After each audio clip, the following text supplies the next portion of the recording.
नमस्कार साथियों, स्वागत है आप सभी का भामू ज्ञानशाला के इस YouTube चैनल पर। तो हमारी राजस्थान जीके की क्लासें चल रही हैं। ये जो हमारी क्लासें चल रही हैं ये राजस्थान के सभी जो एग्ज़ाम हैं उनके लिए ये इम्पोर्टेंट है। अभी संस्कृत विभाग का होने वाला है, लेकिन उसके अलावा फर्स्ट ग्रेड, सेकंड ग्रेड जो अभी आने वाली है और रिट भी है वो आने वाली है।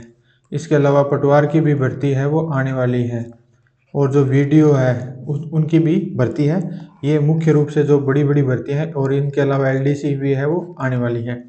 तो ये सारे एग्ज़ाम हैं वो 2025 में होंगे, और 2025 है वो भर्तियों का मेला है। तो उसके अंदर आप है वो ये समझ लीजिए, इस मेले में एक सीट है वो आप भी खरीद लेना। और अब वो बिकने वाला सिस्टम है वो तो बंद हो गया, तो पढ़ना ही एकमात्र ऑप्शन है वो बचा है।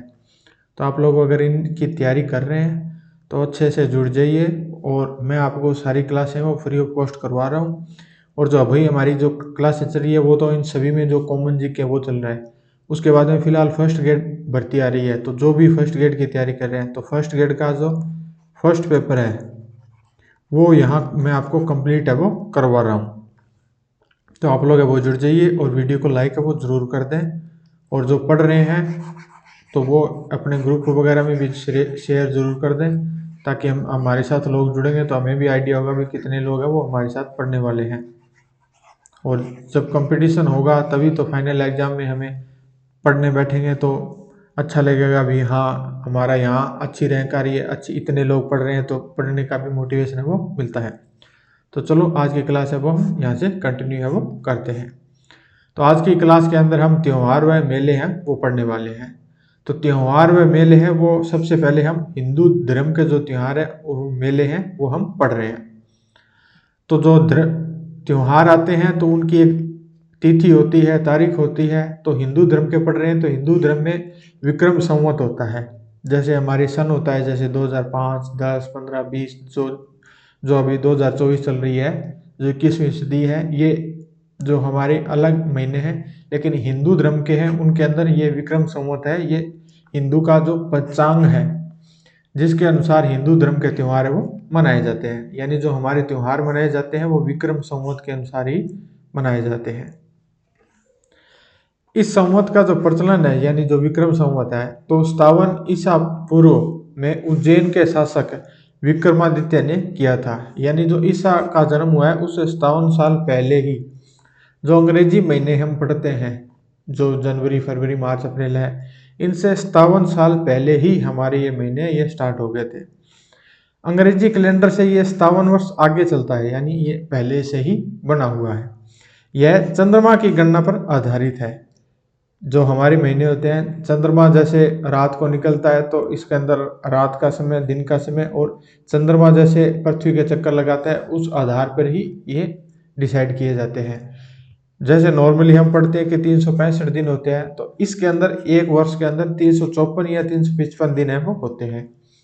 इसके अंदर प्रत्येक 3 वर्ष के पश्चात एक अधिमास, यानी जैसे चैत्र मास है तो वो 2 बार आ गया, अधिमास यानी एक्स्ट्रा महीना है वो आता है। इसमें संवत में प्रत्येक महीने है उसके 2 पखवाड़े होते हैं। और वो पखवाड़े कौन कौन से होते हैं? तो एक होता है वो कृष्ण पक्ष होता है, जिसको बद्धी पक्ष भी बोला जाता है। जो प्रथम पखवाड़ा है यह एकम यानी 1 तारीख से अमावस्या यानी 15 तक होता है। इसे अंधेरा पखवाड़ा कहते हैं या कृष्ण पक्ष है वो कहते हैं। दूसरा होता है हमारा शुक्ल पक्ष या शुद्धि पक्ष, जिसको द्वितीय पखवाड़ा है वो कहते हैं। तो ये जो शुक्ल पक्ष है ये एकम से लेकर पूर्णिमा, यानी ये 15 जो 15 होती है इसकी तारीख, इसके अंदर पूर्णिमा और अमावस्या ये दोनों होती हैं। तो जो कृष्ण पक्ष होता है उसके अंदर अमावस्या आती है, और जो शुक्ल पक्ष होता है उसके अंदर पूर्णिमा आती है।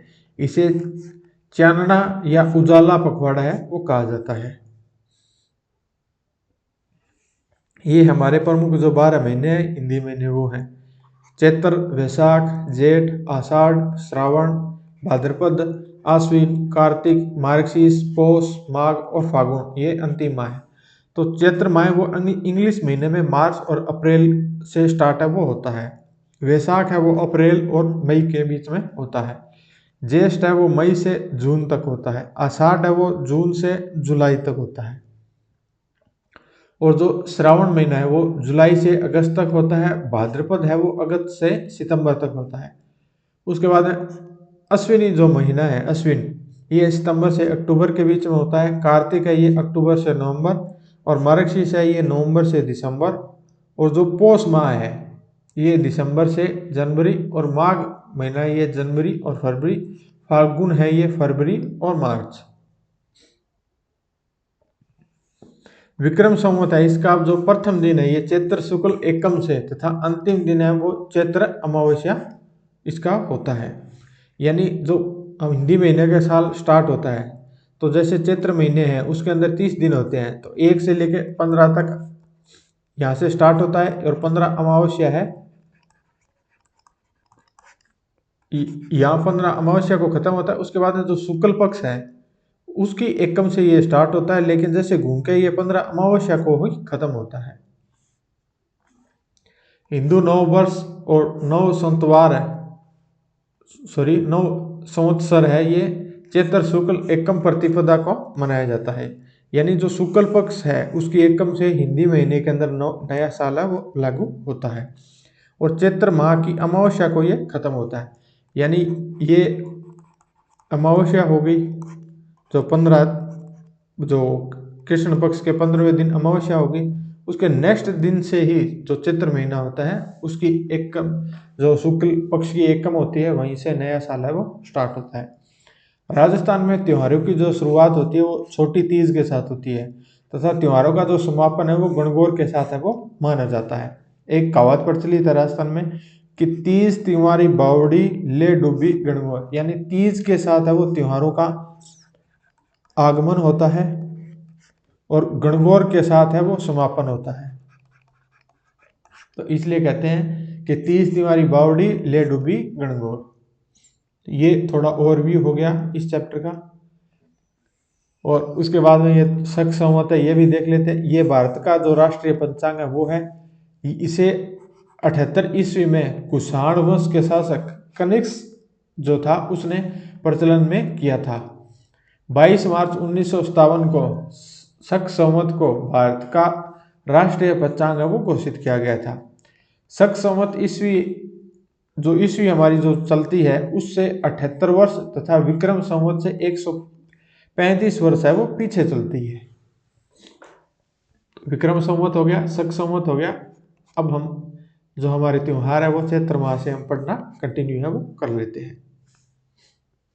तो चैत्र पक्ष की जो कृष्ण पक्ष की जो एकम है, क्योंकि जो धुलंडी मनाई जाती है वो फाल्गुन में मनाई जाती है, तो फाल्गुन की जो पूर्णिमा होती है उस दिन हमारा होली का त्यौहार होता है। होली के नेक्स्ट दिन यानी जो चैत्र कृष्ण पक्ष है उसका जो एकम होता है उस दिन है ये धुलंडी होती है। इस दिन ब्यावर में बादशाह की सवारी है वो निकाली जाती है। इस दिन शाहपुरा है उसमें फूलडोल जो महोत्सव है वो प्रारंभ होता है। जो बाड़मेर है यहाँ इलोजी की सवारी है वो निकाली जाती है, और जो धुलंडी का दिन होता है इस दिन सागोद कोटा में नहान उत्सव है उसका आयोजन होता है। और इसी दिन मेवाड़ में जो भील जनजाति है वो भगोरिया उत्सव का आयोजन है वो करती है। राजस्थान में जो आयोजित होने वाली विभिन्न प्रकार की होलियां हैं वो भी हम देख लेते हैं। तो एक नंबर आती है लठमार होली। तो ये महावीर जी मंदिर जो करौली है वहाँ ये लठमार होली है वो खेली जाती है। उसके बाद में कोड़ामार जो होली है ये भिनाए अजमेर के अंदर खेली जाती है। पत्थरमार जो होली है ये बाड़मेर के अंदर खेली जाती है। उसके बाद में कंकड़मार जो होली है ये जैसलमेर में खेली जाती है। देवर भाभी की जो होली है ये ब्यावर, अगर नए जिले आ गए तो इसमें ब्यावर आएगा, अगर पुराने आ गए तो इसके अंदर हमें वो अजमेर भी मान सकते हैं, लेकिन अजमेर है ये ऑप्शन में नहीं आएगा, ब्यावर ही ऑप्शन में आएगा। तो ब्यावर आएगा तो उसके साथ अजमेर हो सकता है आ जाए, या ब्यावर ऑप्शन में ना हो तो आपको अगर अजमेर ऑप्शन दे दिया गया है तो उस हिसाब से ही करना है। उसके बाद में गाबा फाड़ होली या कपड़े जो फाड़ने वाली होली होती है वो पुष्कर में खेली जाती है। दूध दही की जो होली होती है वो नाथ द्वारा राजसमंद में खेली जाती है। उसके बाद में नेक्स्ट जो है वो फूलों की गेर, ये है, ये गोविंद देव जी उदयपुर के अंदर खेली जाती है। और कंडे मार जो होली होती है, जो गोबर के कंडे होते हैं, वो गलियाकोट डूंगरपुर में। डोलची मारी होली होती है, डोलची मार जो होली है ये बीकानेर के अंदर। राड़ रमन जो होली होती है ये भिलुंडा डूंगरपुर के अंदर खेली जाती है। तो ये 11 जो प्रकार हैं ये होली के प्रकार हैं। तो ये हैं, इनके रट्टे हैं वो मार लेना, क्योंकि इनसे क्वेश्चन है वो पूछे जाते हैं। उसके बाद में नेक्स्ट जो 2 नंबर आती है वो आती है जमरा बीज। ये चैत्र कृष्ण द्वितीया को मनाया जाता है। तो इस दिन मेनारिया गांव उदयपुर में तलवारों की गेर और बारूद की गेर खेली है वो जाती है। नेक्स्ट आती है रंग पंचमी। तो ये चैत्र कृष्ण पंचमी को आती है। इस दिन फूल डोल महोत्सव है उसका समापन है वो होता है। नेक्स्ट आती है सील सातम। ये चैत्र कृष्ण सप्तमी को आती है। इस दिन शीतला माता को चढ़ाए जाने वाले जो भोजन है वो बास्योड़ा वो बनाया जाता है। यानी जो चैत्र कृष्ण पक्ष की जो सप्तमी है उस दिन है वो बास्योड़ा बनाया जाता है। और जो शीतला अष्टमी है इस दिन है वो पूजा की जाती है सुबह सुबह ही। और ये जो बास्योड़ा यानी जो बासा भोजन है वो खाया जाता है, क्योंकि इस दिन के बाद है वो बासा भोजन नहीं खाया जाता है, क्योंकि गर्मियाँ आनी स्टार्ट हो जाती हैं। अब तो ये फ्रीज वाला सिस्टम चल गया, पुराने समय में ये फ्रीज वाला सिस्टम नहीं होता था, तो सर्दियों में है वो रात वाला भोजन सुबह कर लेते थे। तो इसलिए ये त्यौहार है ये मनाया जाता है।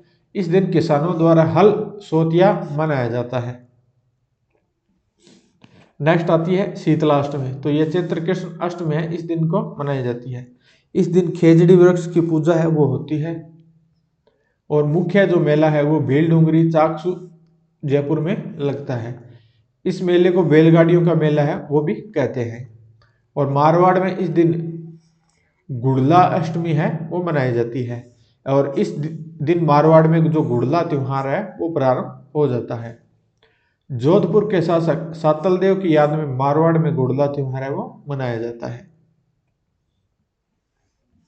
चैत्र कृष्ण अष्टमी को लूणियावास जयपुर में खलकाणी माता मंदिर के निकट गधों का मेला है वो भरता है। यानी शीतला अष्टमी के दिन है वो गधों का मेला भी भरता है। उसके बाद में आती है चैत्र कृष्ण नवमी। तो इस दिन ऋषभ देव या आदिनाथ जयंती है वो मनाई जाती है, यानी चैत्र कृष्ण नवमी को। तो ऋषभ देव है वो जैन धर्म के प्रथम तीर्थकर थे। इनका जो मुख्य मेला है ये ऋषभ देव जी मंदिर धुलेव उदयपुर के अंदर भरता है। कोयल नदी के किनारे है ये मेला है ये भरता है। और जो भील है वो इन्हें केसरिया नाथ जी या काला जी के रूप में पूजते हैं। और भीलों द्वारा इस मंदिर पर अफीम है वो चढ़ाई जाती है। और ये अच्छे से याद कर लेना, नेक्स्ट क्लास में इनका रिवीजन है वो भी हम करने की पूरी पूरी कोशिश है वो करेंगे। नेक्स्ट आता है जोहर मेला। तो ये चैत्र कृष्ण एकादशी को भरता है। तो इस मेले का आयोजन है वो चित्तौड़ दुर्ग में होता है। और जोहर कुंड है ये चित्तौड़ दुर्ग में स्थित है। तो इसी के नजदीक है वो जोहर मेला है वो भरता है, जोहर कुंड के नजदीक। रंग तेरस यानी चैत्र कृष्ण त्रयोदशी को होती है। इस दिन मंडल भीलवाड़ा में नाहर जो नृत्य है उसका आयोजन है वो किया जाता है। तो जो रंग तेरस है वो चैत्र कृष्ण त्रयोदशी की होती है। और इस दिन जो भीलवाड़ा है उसमें नाहर नृत्य है उसका आयोजन किया जाता है। उसके बाद में आती है चैत्र अमावस्या या जो चैत्र का जो कृष्ण पक्ष का 15वां दिन। चैत्र कृष्ण अमावस्या है, इस दिन जो प्रमुख मेले हैं उनमें पाबूजी का मेला जो कोल्लू मंड जोधपुर के अंदर बढ़ता है। उसके बाद में घोटिया अम्बा माता का मेला ये बांसवाड़ा के अंदर बढ़ता है। और इस मंदिर के निकट महाभारत कालीन केलापानी तीर्थ है वो स्थित है। ये होगी चैत्र जो अमावस्या है उस दिन पाबूजी का मेला, ये कोलूमंड जोधपुर के अंदर भरता है। दूसरा घोटियांबा माता का मेला, ये बांसवाड़ा के अंदर है वो भरता है। अब जो मेले और प्रमुख त्योहार पढ़ रहे हैं इसके अंदर पहले हमने चैत्र कृष्ण पक्ष पढ़ा, अब ये चैत्र शुक्ल पक्ष है वो हम पढ़ेंगे। तो हिंदू जो नव वर्ष है वो चैत्र शुक्ल पक्ष की जो एकम है या प्रतिपदा है उस दिन से प्रारंभ है वो हिंदू वर्ष है वो माना जाता है। इस दिन महाराष्ट्र में गुड़ी पड़वा या पारवा, आंध्र प्रदेश में युगादि और कश्मीर में नेवरेह त्योहार है वो मनाया जाता है। चैत्र शुक्ल प्रतिपदा को 30 मार्च 1949 के दिन प्रथम बार है वो राजस्थान दिवस है वो मनाया गया था। तो राजस्थान जो दिवस है वो प्रथम बार 1949 मार्च में मनाया गया था और अब राजस्थान दिवस है वो 30 मार्च को मनाया जाता है और चैत्र शुक्ल प्रतिपदा यानी एकम को मनाया जाता है। इस दिन सुहागिन महिलाओं द्वारा अरुंधति व्रत है वो रखा जाता है। चैत्र शुक्ल एकम से नवमी तक बसंतीय नवरात्र है वो मनाए जाते हैं। यानी जो बसंतीय नवरात्र है वो चैत्र शुक्ल पक्ष से है वो प्रारंभ होते हैं और शुक्ल एकम से नवमी तक चलते हैं। उसके बाद में आता है सिंजारा, ये चैत्र शुक्ल द्वितीया को, इस दिन जो नवविवाहित स्त्रियां हैं वो ससुराल पक्ष की ओर से भेजे जाने वाले जो वस्त्र है आभूषण है वो सिंजारा कहलाते हैं। जो ससुराल पक्ष की ओर से जो नवविवाहित स्त्री है जो अपने पीहर में होती है तो उनके लिए ये भेजे हुए होते हैं। उसके बाद में जो गणगौर है ये चैत्र शुक्ल तृतीया को मनाई जाती है। राजस्थान में सर्वाधिक गीतों वाला जो त्योहार है वो गणगौर है। गणगौर को त्योहारों का समापन पर्व है वो कहा जाता है। राजस्थान में गणगौर की जो सवारी है वो जयपुर की प्रसिद्ध है। कर्नल जेम्स टोड ने उदयपुर में गणगौर का उल्लेख है वो भी किया है। गणगौर त्योहार पर गणगौर गीत है वो गाए जाते हैं और गणगौर पर ही घूमर नृत्य है ये किया जाता है। गणगौर के अवसर पर ईश्वर यानी शिव और गौर यानी पार्वती की सवारी है वो निकाली जाती है। तो जो गणगौर है उसके ऊपर ईश्वर और गौर इनकी पूजा है वो की जाती है। ईश्वर है वो शिव जी का प्रतीक है और गौर है वो पार्वती है उनकी है। सबसे बड़ी लकड़ी की गणगौर है वो प्रभात सिंह सुथार ने बनाई है जो वर्तमान में सिटी पैलेस जो है उदयपुर वहां पड़ी रखी हुई है। बूंदी के हाड़ा राजवंश में गणगौर त्योहार नहीं मनाया जाता। हाड़ा ले डूबी गणगौर, तो ये जो हाड़ा जो बूंदी के जो चौहान है उनके लिए ये कहा जाता है। और जो बिना ईश्वर की गणगौर यानी जो गणगौर मनाई जाती है उसके अंदर ईश्वर और गौर दोनों होती है, लेकिन जो जैसलमेर की है उसके अंदर ईश्वर है वो नहीं होती। और ये चैत्र शुक्ल चतुर्थी को है वो मनाई जाती है। उसके बाद में ये इनके बीकानेर के साथ युद्ध होते हैं उस समय की ये कहानी है। तो हम ये उन कहानियों में ना जाकर हम पॉइंट टू पॉइंट पढ़ लेते हैं क्योंकि एग्जाम में कहानियां नहीं डायरेक्ट है वो पूछेंगे कि बिना ईश्वर की गौर है वो कहाँ मनाई जाती है या कब मनाई जाती है। तो चैत्र शुक्ल पक्ष की चतुर्थी को मनाई जाती है। उसके बाद आती है गुलाबी गणगौर या चुनड़ी गणगौर। तो ये चैत्र शुक्ल पक्ष की जो शुक्ल पक्ष की जो पंचमी है उसको मनाई जाती है। उसमें बख्योर की गणगौर ये वैशाख शुक्ल की चतुर्दशी को मनाई जाती है। और ये ग्रासिया जनजाति की गणगौर है। गणगौर त्योहार है वो 18 दिन तक मनाया जाता है, परंतु गणगौर का जो पूजन है वो 16 दिन का होता है। उसके बाद में आता है अशोका अष्टमी।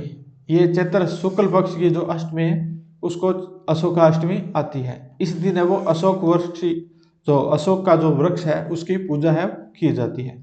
और इस दिन जो मेला भरता है वो केला देवी मैया है उसका करौली में भरता है।